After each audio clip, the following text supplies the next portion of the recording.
Hello student, आज का हमारा टॉपिक है बैंक रिकंसिलिएशन स्टेटमेंट, जिसे कि हम शॉर्ट में बोलते हैं बीआरएस। ठीक है, तो इस चैप्टर में आज पढ़ने वाले हैं कि बीआरएस होता क्या है, ऐसे क्यों बनाया जाता है और ऐसे क्या रीजंस हैं जिसकी वजह से बीआरएस हम प्रिपेयर करते हैं।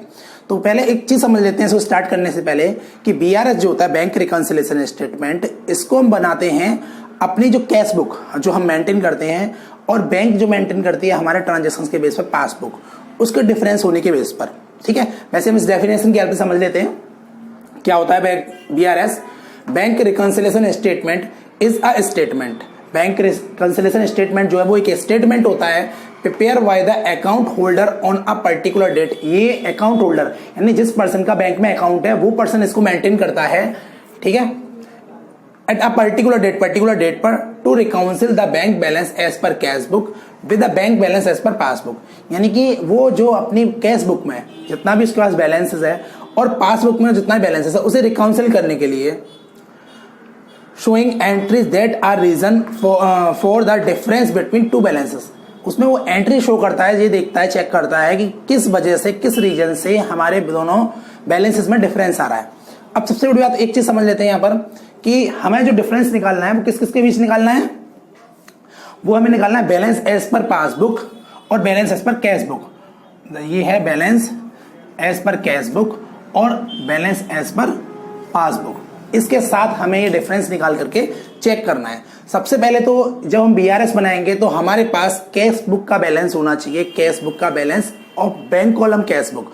यानी जो हम कैश बुक यहाँ पर ले रहे हैं उसका बैंक कॉलम वाले कैश बुक को हम यहाँ ट्रीट कर रहे हैं, ना कि कैश कॉलम कैश बुक को ले रहे हैं। ठीक है, तो जो हम कैश बुक लेंगे वो बैंक कॉलम वाली कैश बुक होना चाहिए, ठीक, जिसमें बैंक से रिलेटेड ट्रांजेक्शन्स किए गए हों। दूसरा, हमारे पास पासबुक होनी चाहिए। पासबुक क्या है, या फिर बैंक स्टेटमेंट, जिसमें बैंक के थ्रू ट्रांजेक्शन्स रिकॉर्ड किए गए हैं। जब भी हम कोई भी ट्रांजेक्शन बैंक के साथ करते हैं तो हम अपनी बैंक कॉलम कैश बुक में उसकी एंट्री कर देते हैं और वही एंट्री, वही ट्रांजेक्शन्स की एंट्री बैंक हमारे पासबुक में रिकॉर्ड कर देता है। क्योंकि जब भी हम बैंक में कोई मनी डिपॉजिट करने जाते हैं या विड्रॉ करने जाते हैं, कहीं से भी कोई ट्रांजेक्शन होता है तो उसका रिकॉर्ड बैंक अपने पास रखती है और उसकी एक स्टेटमेंट कॉपी हमें दे देती है जिसे हम पासबुक बोलते हैं। उसमें सारा रिकॉर्ड रहता है और हम उस ट्रांजेक्शन को अपनी कैश बुक में कर लेते हैं।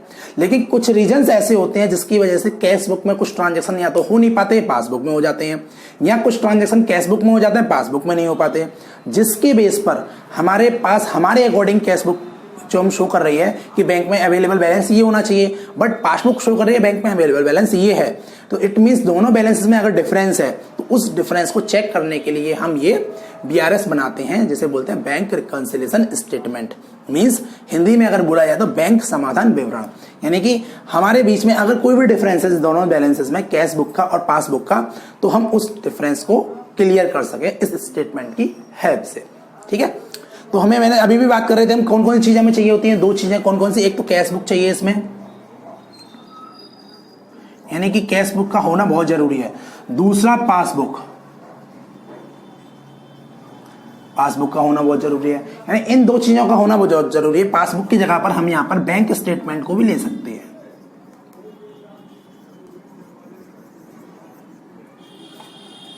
पासबुक नहीं है तो बैंक से आप स्टेटमेंट अगर निकलवा के ला रहे हो तो उस बैंक के स्टेटमेंट को भी आप यहां पर ले सकते हैं। एक चीज, दूसरी बात ये है कि हम इसको एक पर्टिकुलर डेट पर बनाते हैं, यानी कि जिस डेट पर हम मेंटेन कर रहे हैं, यानी कि आफ्टर द मंथ, क्वार्टरली या हाफ ईयरली या ईयरली, जैसे भी हम मेंटेन कर रहे हैं। बेसिकली बीआरएस जो बनाया जाता है वो आफ्टर मंथ बनाया जाता है, यानी मंथली बनाया जाता है।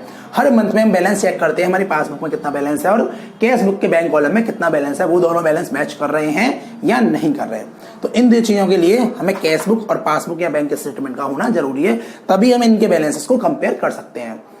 तो जब ये दोनों चीजें हमारे पास होती हैं तो फिर हम क्या करते हैं, इन दोनों की हेल्प से हम ये देखते हैं कि कौन से ऐसे ट्रांजेक्शन है जो कैश बुक में है बट पासबुक में नहीं है, या कौन से ऐसे ट्रांजेक्शन है जो पासबुक में है वो कैश बुक में नहीं है। उन ट्रांजेक्शन को हम अलग से कर लेते हैं, अलग से उनको आइडेंटिफाई कर लेते हैं। आइडेंटिफाई करने के बाद उसको ले बीआरएस बनाते हैं। ठीक, अब बीआरएस प्रिपेयर करने से पहले हम समझ लेते हैं कि कैश बुक और बैंक पासबुक में हमें क्या क्या चीज बैलेंसेस हमें किस तरह से देखने होते हैं। ठीक, तो सबसे पहले हम बात करते हैं कैश बुक की। तो जो कैश बुक होती है, उस कैश बुक हमने जब बनाई थी, कैश बुक हम पहले पढ़ चुके हैं। तो कैश बुक जब हम मेंटेन करते हैं तो कैश बुक के बैंक कॉलम का जो बैलेंस है हम जब कैलकुलेट करते हैं तो या तो डेबिट साइड ज्यादा होती है, क्रेडिट साइड ज्यादा होती है। यानी कैश बुक के बैंक कॉलम का बैलेंस डेबिट और क्रेडिट दोनों हो सकता है। वैसे ही सेम टू सेम पासबुक के बैलेंस भी डेबिट और क्रेडिट दोनों हो सकते हैं। कैसे हो सकते हैं भाई? जो बिजनेसमैन होते हैं वो अपने करंट अकाउंट ओपन करते हैं और करंट अकाउंट के साथ ये फैसिलिटी हमको मिलती है कि हम अपनी मनी जितना डिपॉजिट है उससे कुछ अमाउंट एक्स्ट्रा विड्रॉ कर सकते हैं। मींस हमें क्रेडिट फैसिलिटी मिलती है जिसे हम ओवरड्राफ्ट फैसिलिटी बोलते हैं, यानी जितना पैसा हमारा डिपॉजिट है उससे ज्यादा विड्रॉ कर लेना। तो ओवरड्राफ्ट वाली कंडीशन में बैंक पासबुक का बैलेंस माइनस में चला जाएगा।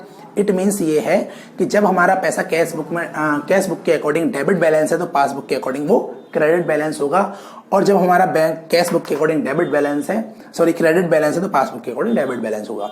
ठीक है, जब हमारे पास दो बैलेंसेस हो सकते हैं तो पासबुक के पास भी हमारे ही अकाउंट के दो बैलेंस होंगे। तो बैलेंस कैश बुक के अकॉर्डिंग अगर देखे जाए तो हमारे पास कौन कौन से बैलेंस होते हैं, देखते हैं। Balance as per cash book, फिर से हम लिख लेते हैं बैलेंस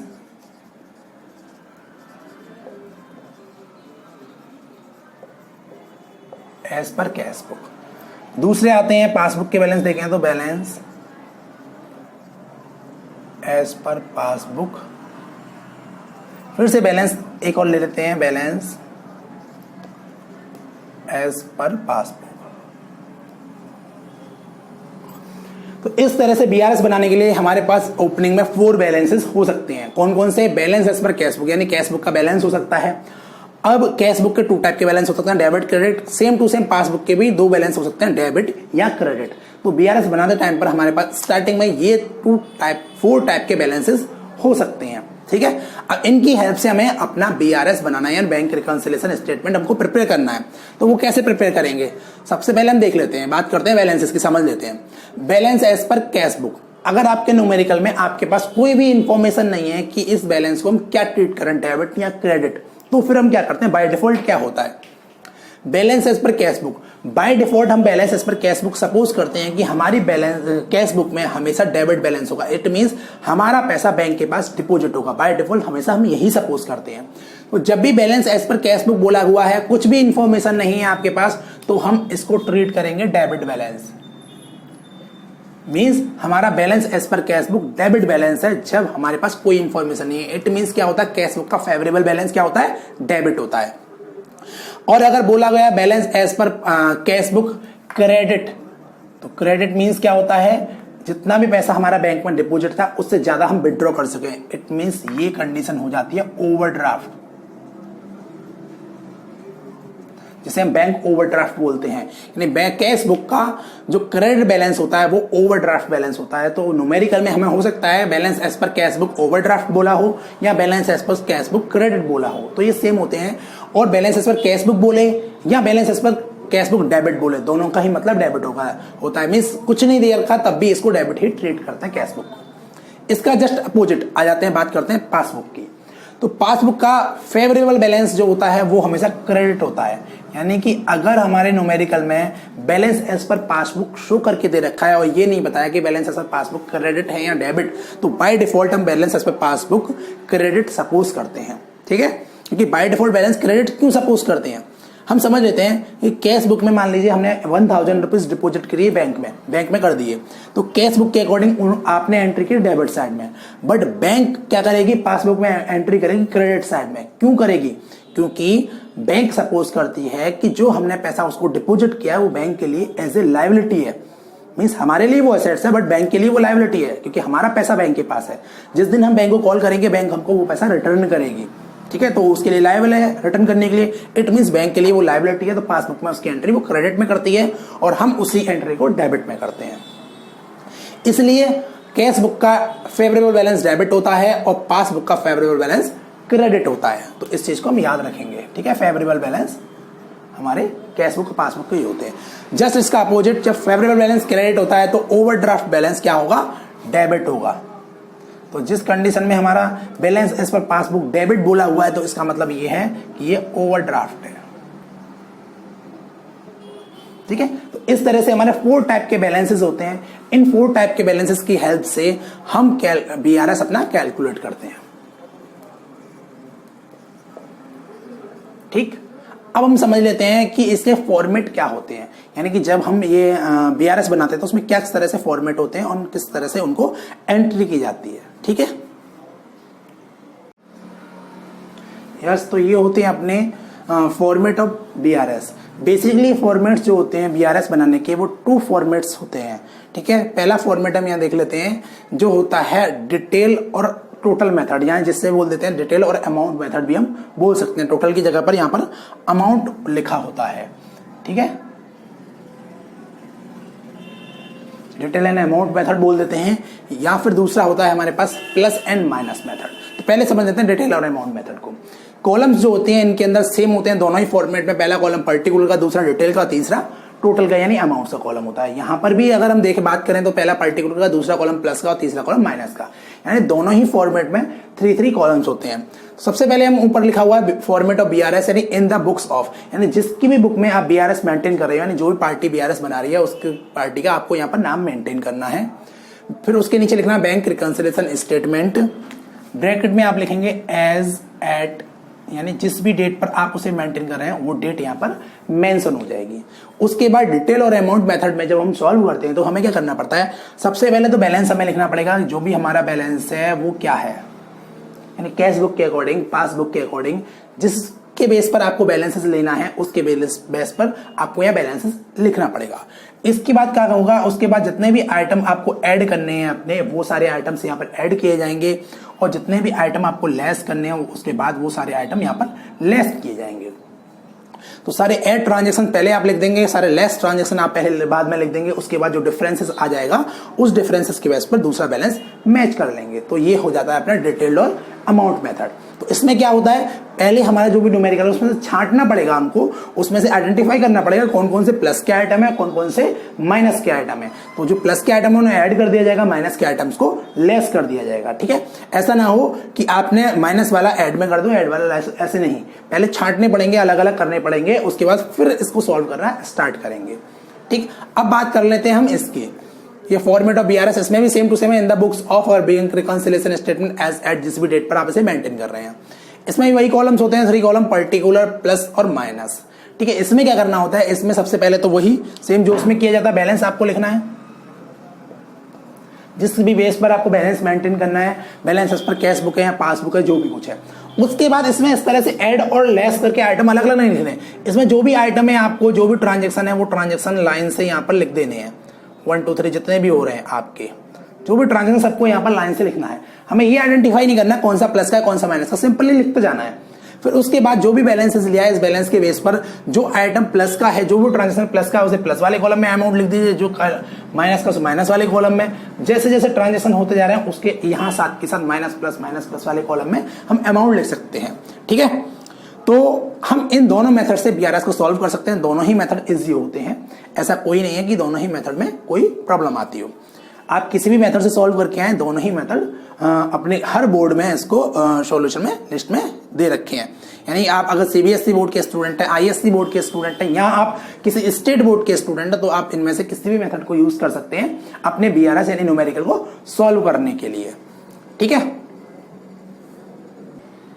एक बात और समझने की, सबसे बड़ी बात याद रखने की है यहाँ पर, कि जब भी हम अपना बीआरएस मेंटेन करेंगे, चाहे हम इस फॉर्मेट से मेंटेन करें, चाहे हम इस फॉर्मेट से मेंटेन करें, किसी भी फॉर्मेट से मेंटेन करते हैं, तो हमें यहाँ समझने की बात यह है कि बीआरएस बनाते टाइम पर हम जो भी ट्रांजेक्शन, जो भी एडिटिंग करते हैं, वो बेसिकली हम अपनी कैश बुक में करते हैं, चाहे बैलेंस कैश बुक के बेस पर हो या बैलेंस पासबुक के बेस पर हो, क्योंकि पासबुक मेंटेन करती है बैंक और कैश बुक मेंटेन करती है पार्टी। यानी कि हम, जैसे हमारा बैंक अकाउंट अगर मान लीजिए बैंक में है, तो हम अपना जो भी एंट्री कर सकते हैं, जो भी एडिटिंग कर सकते हैं, या तो प्लस करें या माइनस करें, कुछ भी ट्रांजेक्शन में जो भी चेंजेस कर सकते हैं, वो ओनली इन कैश बुक। हम पासबुक के अंदर कोई भी चेंजेस नहीं कर सकते, क्योंकि पासबुक के अंदर चेंजेस ओनली बैंक करती है, हम कुछ भी नहीं कर सकते। बैंक एम्प्लॉय उसके अंदर ट्रांजेक्शन कर सकता है। हो सकता है हमारी पासबुक में कोई मिस्टेक हो गई हो, तो मिस्टेक वाली कंडीशन में भी हमें अपनी कैश बुक में, वो समझ लीजिए मिस्टेक ही करनी पड़ेगी न्यूमेरिकल सॉल्व करने के लिए, ठीक। बाद में हम वहां बैंक में जाके क्लियर कराया है तो वो एक चीज क्लियर हो जाएगी, बट उस टाइम पर हमको अपना बीआरएस मेंटेन करते टाइम पर वो एंट्री हमें मेंशन करनी पड़ेगी, क्योंकि हम कैश बुक में ही एडिटिंग कर सकते हैं, पासबुक में कोई भी एडिटिंग नहीं कर सकते, ठीक, पहली बात समझने की। दूसरी चीज, जब पासबुक में एडिटिंग नहीं कर सकते तो बैलेंस एज पर पासबुक दे रखा होगा, उस कंडीशन पे हम क्या करेंगे, उस कंडीशन पे हमें ये करना है, सपोज करके चलना है कि पासबुक का बैलेंस ये है तो हमें क्या ट्रीटमेंट करना है, उसके अकॉर्डिंग जब पासबुक वाले न्यूमेरिकल सीखेंगे तो हम आपको बता देंगे। ठीक है, अब हम क्या करते हैं, एग्जाम्पल ले लेते हैं, अब स्टार्ट कर लेते हैं जैसे कि balance as per cash book के आज न्यूमेरिकल सॉल्व करके देख लेते हैं किस तरह से balance as per cash book के अगर न्यूमेरिकल आपको दे रखे हैं तो उनको आप एग्जाम में सॉल्व करके आएंगे। ठीक है, तो उनके कुछ एग्जाम्पल ले लेते हैं, उन क्वेश्चन को सॉल्व कर लेते हैं, सॉल्व करके समझ लेते हैं balance as per cash book के क्या न्यूमेरिकल आते हैं तो उन्हें किस तरह से आप सॉल्व करके आएंगे।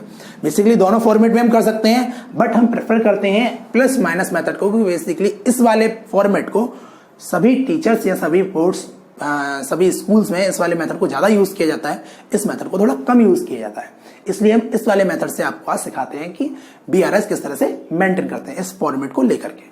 ठीक, एग्जाम्पल स्टार्ट करने से पहले हम एक चीज और समझ लेते हैं कि जब हम इस फॉर्मेट को लेंगे तो जो हमारे ओपनिंग बैलेंसेस हैं, बैलेंसेस पर कैश बुक डेबिट है या क्रेडिट है, बैलेंस पर पासबुक डेबिट है या क्रेडिट है, तो उन बैलेंसेस को हम किस कॉलम में लिखेंगे, प्लस कॉलम में या माइनस कॉलम में, तो उसको पहले से हम समझ लेते हैं। जैसे कि मान लीजिए हम चारों बैलेंसेस को यहां लिख लेते हैं, balance as per cash book, फिर से balance as per cash book,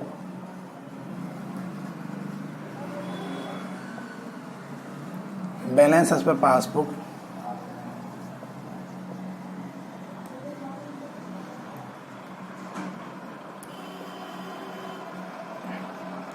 balance as per passbook. तो हमने ये 4 बैलेंसेस इस फॉर्मेट के अंदर लिख लिए हैं। सबसे पहले हमने लिया balance as per cash book, जिसका फेवरेबल बैलेंस क्या होता है, डेबिट, जिसे हम डेबिट सपोज करते हैं। तो इसका बैलेंस जब इसे स्टार्ट करेंगे तो इसका जो भी ओपनिंग बैलेंस होगा वो प्लस वाले कॉलम में ही मेंशन किया जाएगा। ठीक है, अब आता है balance as per cash book, कब, जब क्रेडिट बैलेंस दे रखा होगा, मींस ओवरड्राफ्ट, कैश बुक का ओवरड्राफ्ट बैलेंस दे रखा है तो उसके ओपनिंग बैलेंस को हम माइनस वाले कॉलम में मेंशन करेंगे क्वेश्चन सॉल्यूशन स्टार्ट करते टाइम पर।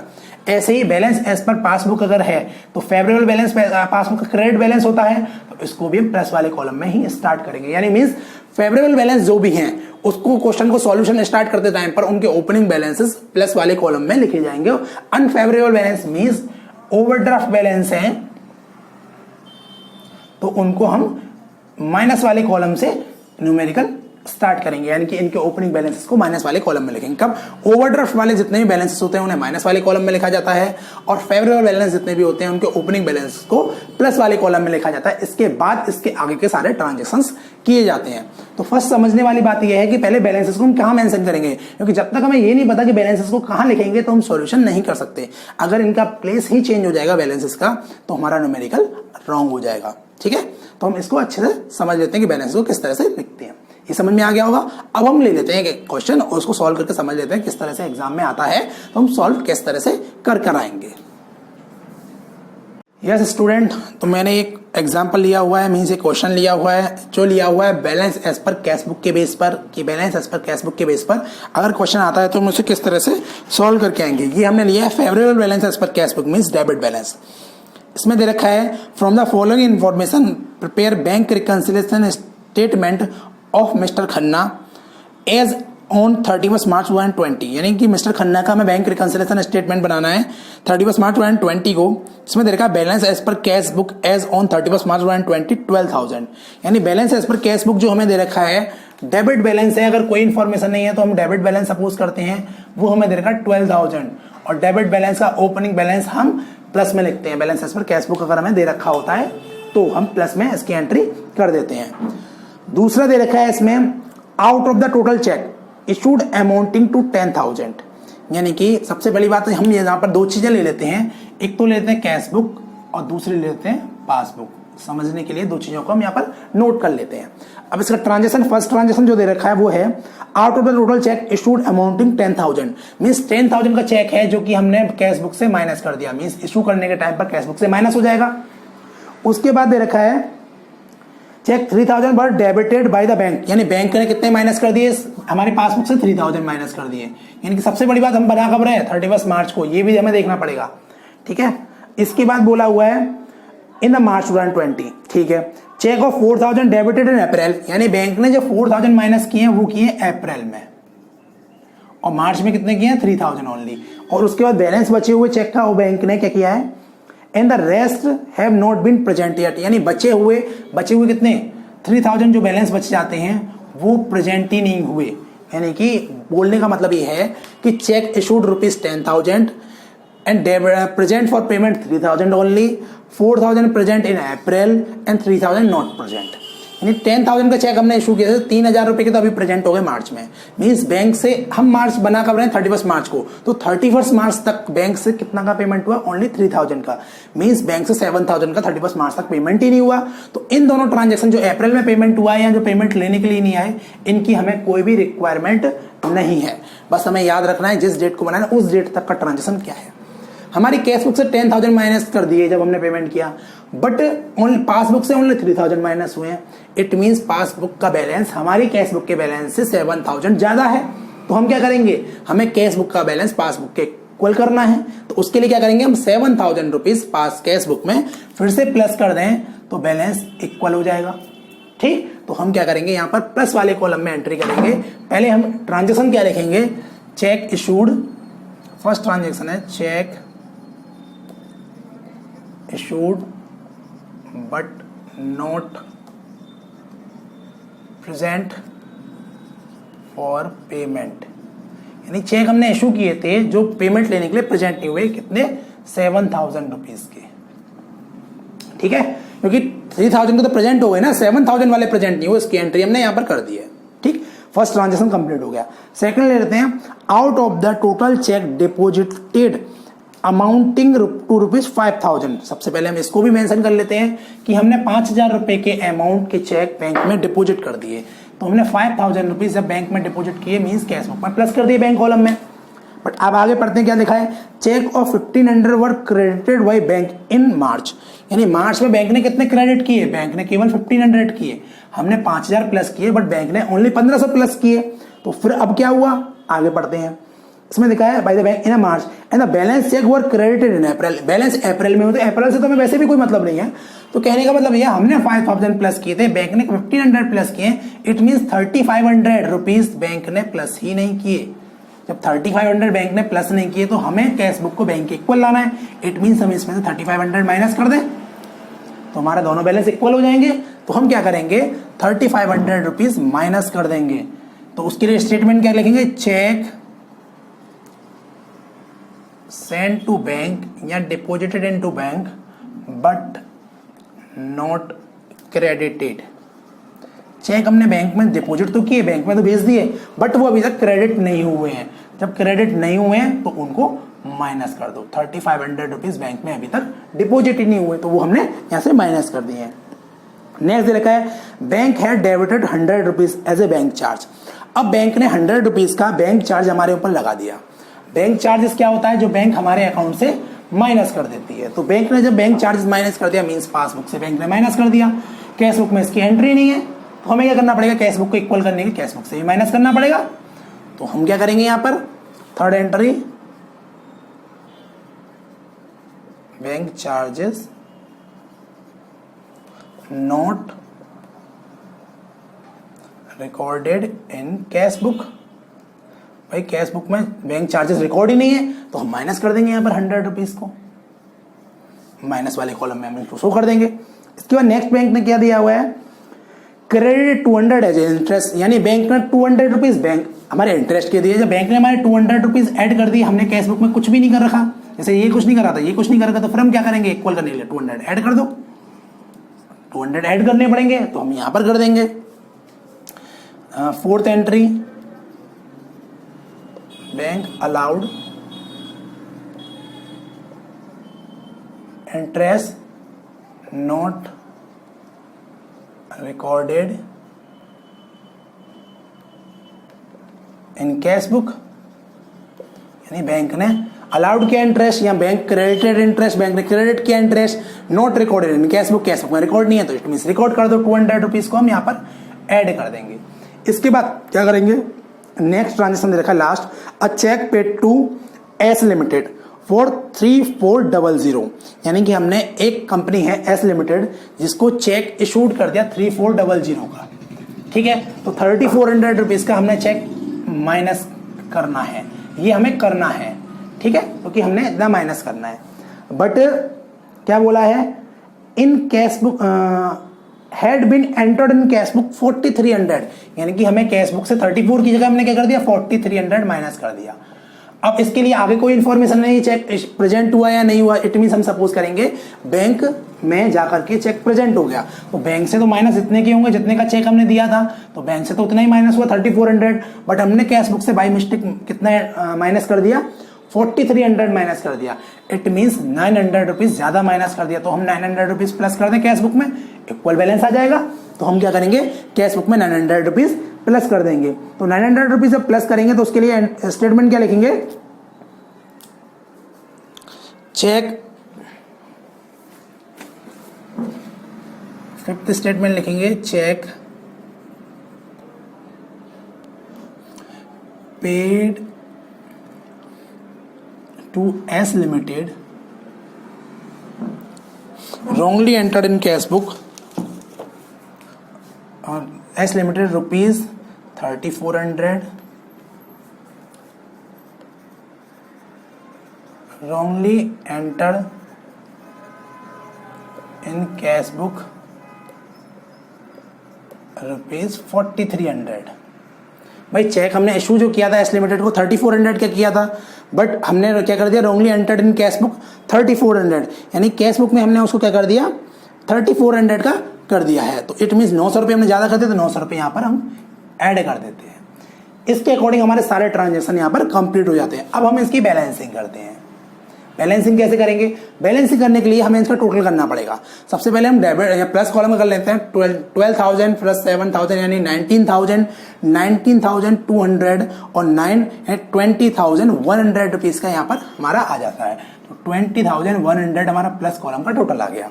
इसके बाद माइनस कॉलम का टोटल करते हैं तो 3,500 और 100 यानी 3,600 रुपीज का यहाँ पर आ गया, ठीक है। तो 20,100 और 3,600 दोनों हमारे टोटल आ गए। अब हमारा बैलेंस किधर कम है, प्लस के कॉलम में ज्यादा है और माइनस के कॉलम में कम है, तो डिफरेंस निकाल देते हैं। डिफरेंस 20,100 माइनस 3,600 हम करते हैं तो निकल के आएगा 16,500। हमारा बैलेंस निकल के आएगा 16,500 रुपीज का, ठीक है। अब हम क्या करेंगे, अब जब हमारा बैलेंस निकल के आ चुका है फिर हमें क्या करना पड़ेगा, अब इसको मेंशन करना पड़ेगा। कैसे, क्या मेंशन करेंगे, यहां पर हम लेके चले थे balance as per cash book debit, तो आंसर किससे मैच कर रहे हैं हम, balance as per passbook credit, क्योंकि balance as per cash book जो दे रखा था वो 12,000 दे रखा था, पासबुक का आपको न्यूमेरिकल में आंसर शो हो रखा है, सेम आंसर है, मैच कर गया होगा। तो बैलेंस एज पर पासबुक जो बैलेंस दे रखा है वो 16,500 दे रखा है, इन दोनों को मैच कर गए, मींस हमारा न्यूमेरिकल बिल्कुल सही। तो आगे क्या लिखेंगे यहाँ पर, balance as per passbook credit, यानी बैलेंस ऐसे पासबुक से हमने बैलेंस मैच किया तो पासबुक के क्रेडिट बैलेंस से हमारा ये बैलेंस मैच हो गया है, ठीक है, जो आपको आंसर दे रखा है। फिर हम क्या करेंगे, बोथ साइड का टोटल इक्वल कर देंगे, 20,100 और 20,100 बोथ साइड का टोटल इक्वल कर देंगे, ठीक। तो इस तरह से कभी भी अगर आपका बीआरएस का न्यूमेरिकल आता है balance as per cash book का, तो हम डेबिट बैलेंस का, तो इस तरह से न्यूमेरिकल वहां पर सॉल्व करके आएंगे, ठीक है, आपको अच्छे से समझ में आ गया होगा। अब हम दूसरा ले लेते हैं कि हमारा balance as per cash book ही बट क्रेडिट बैलेंस के बेस पर अगर आता है तो उसको किस तरह से सॉल्व करके आएंगे।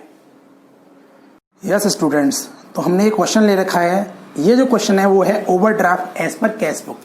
Favourable balance as per cash book का हम न्यूमेरिकल पहले सॉल्व कर चुके हैं और समझ चुके हैं कि favourable balance as per cash book है मींस कैश बुक का डेबिट बैलेंस है, उसके बेस पर न्यूमेरिकल किस तरह से सॉल्व किया जाता है।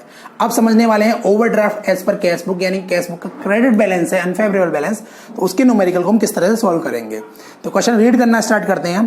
Prepare bank reconciliation statement as on 30 June 2019 for Lavanya seals private limited from the information given below, यानी हमें बीआरएस बनाना है, जो हमें इंफॉर्मेशन दे रखी है उसके बेस पर 30 जून 2019 को लवन्या सेल्स प्राइवेट लिमिटेड का, ठीक है, ट्रांजेक्शन दे रखे हैं, उनको पढ़ लेते हैं। क्या क्या दे रखा है, दे रखा है bank overdraft as per cash book on 30 June 2019, यानी कि overdraft as per cash book हमें दे रखा है एज पर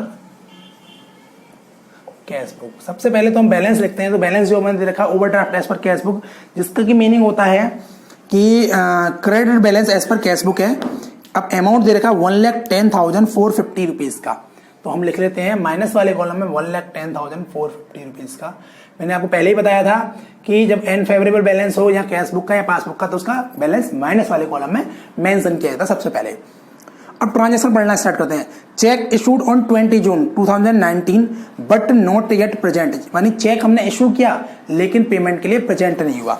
जब चेक हम इशू कर रहे हैं तो वो हम अपनी कैश बुक से माइनस कर देते हैं अमाउंट को, बट वो बैंक में प्रेजेंट ही नहीं हुआ, तो इट मीन हमारे बैंक यानी पासबुक में बैलेंस अभी भी अवेलेबल है।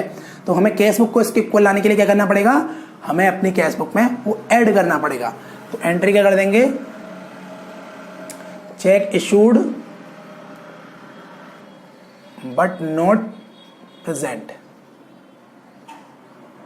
हमने चेक इशूड तो किया लेकिन वो प्रेजेंट नहीं हुआ। चेक इशू हमने 20 जून को किया था, मीन 30 जून से पहले पहले, लेकिन वो अभी तक प्रेजेंट ही नहीं हुआ, तो हम उसको ऐड कर देंगे, यानी 15,000 रुपीज यहां पर ऐड हो जाएंगे। ठीक है। अब इसके बाद नेक्स्ट ट्रांजेक्शन दे रखा है cheque deposit but not yet credited by the bank, यानी कि हमने चेक बैंक में डिपोजिट तो किए, जब बैंक में डिपोजिट किए तो कैश बुक में अमाउंट प्लस कर दिया हमने बैंक कॉलम में, बट वो पासबुक में ऐड ही नहीं हुए। इट मींस पासबुक तो हमारी कम है, कैश बुक ज्यादा है, तो हमें क्या करना पड़ेगा, कैश बुक से कम करना पड़ेगा ताकि पासबुक के इक्विवेलेंट आ जाए। तो हम क्या करेंगे, सेकंड एंट्री स्टेटमेंट दे रखा है cheque deposit but not yet credited, यानी चेक हमने डिपोजिट तो किए बट नॉट क्रेडिटेड, यानी चेक हमने डिपॉजिट तो किए थे लेकिन अभी तक क्रेडिट नहीं हो पाए हैं। तो हम क्या करेंगे, ये इस अमाउंट को यहां से लेस कर देंगे 22,750 रुपीज को, 22,750 रुपीज को हम यहां से लेस कर देंगे। अब इसके बाद क्या करेंगे, इसके बाद आता है bill send for collection not advise by the bank but credited to the account, यानी कि हमने हमारे पास एक बिल था जिसको बैंक के पास सेंड कर दिया कलेक्शन के लिए, यानी बैंक ने वो पैसा कलेक्ट करके हमारे अकाउंट में क्रेडिटेड भी कर दिया, बट हमें अभी तक इन्फॉर्मेशन इसकी नहीं मिली है। यानी कि हमने बिल कलेक्शन के लिए भेजा, बैंक ने उसको कलेक्ट किया और हमारे अकाउंट में प्लस भी कर दिया, बट हमारे पास इन्फॉर्मेशन नहीं है, इस मींस कैश बुक में इसकी एंट्री नहीं हुई। तो अब हमें क्या करना पड़ेगा, इक्विवेलेंट करने के लिए पासबुक की कैश बुक में इसकी एंट्री करनी पड़ेगी, मींस उसे प्लस करना पड़ेगा। तो ट्रांजेक्शन क्या है, bill send for collection but not recorded in cash book.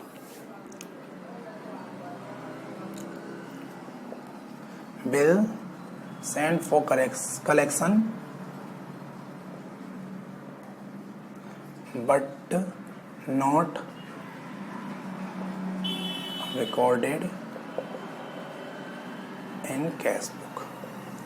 Bill हमने सेंड किया था कलेक्शन के लिए, बट अभी तक कैश बुक पर रिकॉर्ड नहीं हुआ, तो उसे हम यहाँ पर रिकॉर्ड कर देंगे। तो कितने रुपए का बिल था अपना जो कलेक्शन के लिए था, 47,200 रुपीज का, तो 47,200 रुपीज यहाँ पर हम ऐड कर देंगे। ठीक है। अब आगे बढ़ते हैं फोर्थ ट्रांजेक्शन। फोर्थ में देखा है हमें interest debited by bank on 27 June 2019 but not advice receive, यानी बैंक ने हमारा इंटरेस्ट जो था वो बैंक ने हमसे ले लिया है, मींस डेबिटेड का मतलब बैंक ने हमसे इंटरेस्ट ले लिया है, क्योंकि ओवरड्राफ्ट है, ओवरड्राफ्ट बैंक हमसे इंटरेस्ट लेगी, और जब फेवरेबल बैलेंस होता है तो बैंक हमें इंटरेस्ट देती है। तो बैंक ने इंटरेस्ट चार्ज कर लिया जिसको कि हमने कैश बुक में एंटर नहीं किया, क्योंकि बैंक ने हमें एडवाइस नहीं किया था, बैंक ने कोई इन्फॉर्मेशन नहीं दी थी। तो हम क्या करेंगे, इसको अपने यहां से माइनस कर देंगे। तो interest debited by bank but not record in cash book. Fourth entry है interest debited by bank but not recorded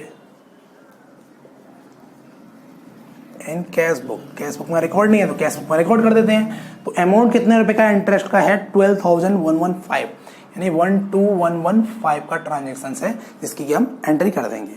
अब इसके बाद बात करते हैं, दे रखा है subsidiary received from the authorities by the bank on our behalf credited to the account, यानी सब्सिडरी का मतलब है, हाँ सब्सिडी, सॉरी सब्सिडी नहीं, सब्सिडी मीन्स हमें कहीं से सब्सिडी रिसीव हुई, हमारे बिहाफ पर बैंक ने उसे रिसीव भी कर लिया किसी अथॉरिटी से, उस सब्सिडी को बैंक ने ऐड भी कर दिया आपने यहाँ पर मींस पासबुक पर, जिसकी इन्फॉर्मेशन हमारे पास नहीं है।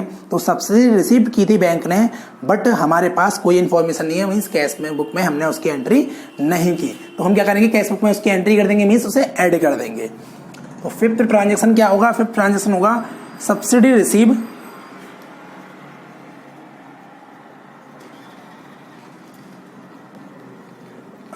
Bye bank but not recorded in cash book, but cash book में अभी तक वो रिकॉर्ड नहीं हुआ है। ठीक है, सब्सिडी जब बैंक ने रिसीव किया मीन्स हमारे कैश पासबुक में ऐड कर दिया, तो हम भी कैश बुक में इसको ऐड कर देंगे। अमाउंट ऐड करेंगे 22,000 रुपीज इसके ऐड हो जाएंगे। ठीक है, 22,000 की सब्सिडी बैंक ने रिसीव किया। इसके बाद नेक्स्ट पढ़ते हैं amount wrongly debited by bank. अब बैंक ने क्या किया, कुछ अमाउंट रॉन्गली डेबिट कर दिया हमारे अकाउंट से। जब बैंक ने डेबिट कर दिया मींस बैंक ने अपने यहां से माइनस कर दिया, तो हमें भी कैश बुक से क्या करना पड़ेगा, माइनस करना पड़ेगा। ठीक, तो हम एंट्री करेंगे क्योंकि हमें कैश बुक को पासबुक के इक्वल लाना है। तो कैश बुक को जब पासबुक के इक्वल लाना है तो हमें भी ये अमाउंट माइनस करना पड़ेगा, क्योंकि बैंक ने अपने यहां से माइनस कर दिया है। तो रॉन्गली डेबिटेड बाय बैंक।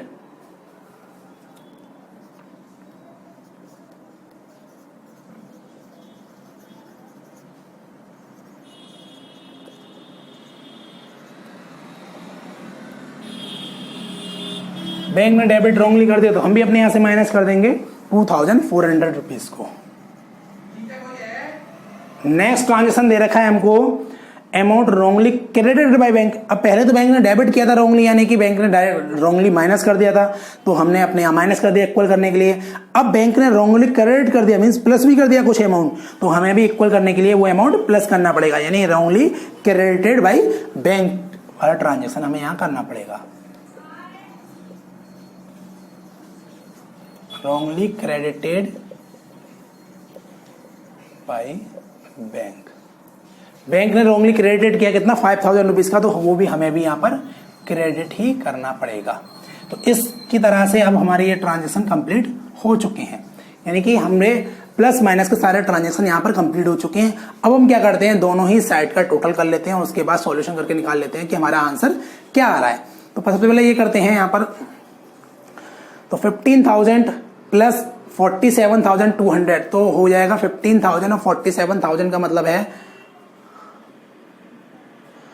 4 5 5 और 6 72 72,200 72 और 22 94,200 94 और 5 99,400 रुपीज का टोटल इस साइड का हमारा आ जाता है। तो 99,400 99 फिर से चेक कर लेते हैं, 15,000 47,200 और 22 और 5,000 यानी 15 और 47 15 और 47 होता है 62,200 62 और 22 84 और 5 89,200 सॉरी, यहाँ का टोटल आएगा 89,200 रुपीज।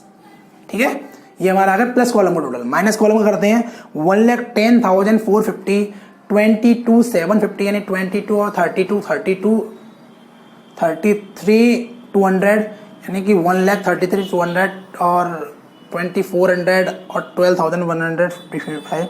तो ये इसका सब मिला के आता है टोटल 1,47,715 1,47,715 1,47,715 इसका टोटल आ जाता है। बस ये है, सीबीएसई बोर्ड के अगर आप स्टूडेंट्स हो तो आपको कैलकुलेटर अलाउड नहीं है, आपको डायरेक्ट टोटल करने पड़ेंगे। अगर आप आईएससी बोर्ड के स्टूडेंट हो तो आपके पास कैलकुलेटर अवेलेबल है, कैलकुलेटर की हेल्प से आप इसका टोटल इजीली कर सकते हैं। तो दोनों सेट के हमारे टोटल आ गए। अब इनका हम डिफरेंस निकालते हैं। तो हम क्या करते हैं, 1,47,715 में से माइनस करते हैं 89,200, तो हमारा डिफरेंस जो निकल के आता है वो आता है 58,515। तो हमारा डिफरेंस आ रहा है 58,515 मीन्स 58,515 58,515 रुपीज का हमारा डिफरेंस निकल के आ रहा है, जो कि हमें आंसर में दे रखा है। आप मैच कर लीजिए। ठीक, इसके अकॉर्डिंग हम क्या करेंगे, अब हमारा ये आंसर कैलकुलेट होकर आ चुका है। अब ये आंसर हम किस तरह से लिखेंगे, इसको आंसर को इसको मेंशन करेंगे हम balance overdraft as per cash book लेकर चले थे, यानी हमने कैश बुक के ओवरड्राफ्ट के अकॉर्डिंग न्यूमेरिकल सॉल्व किया था, तो आंसर भी आएगा ओवरड्राफ्ट पर, बट एज पर पासबुक। तो हम आंसर के सामने लिख देंगे यहां पर ओवरड्राफ्ट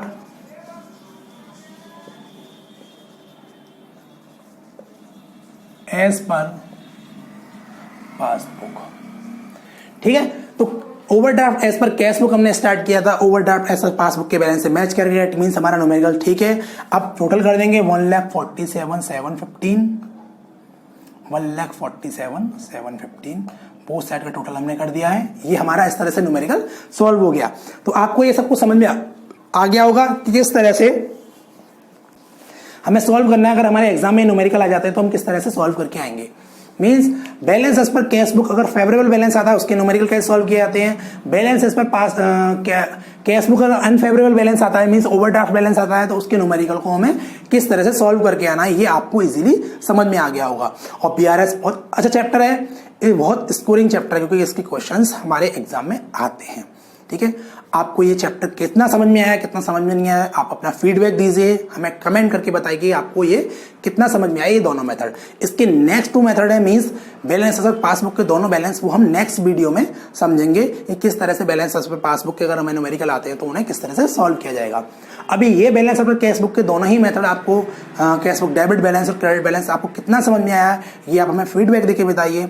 और अगर ये आपको अच्छे से समझ में आता है तो हमारी वीडियो को लाइक कीजिए, अपने फ्रेंड के साथ शेयर कीजिए और इस तरह से आगे पढ़ने के लिए हमारे चैनल को सब्सक्राइब कीजिए।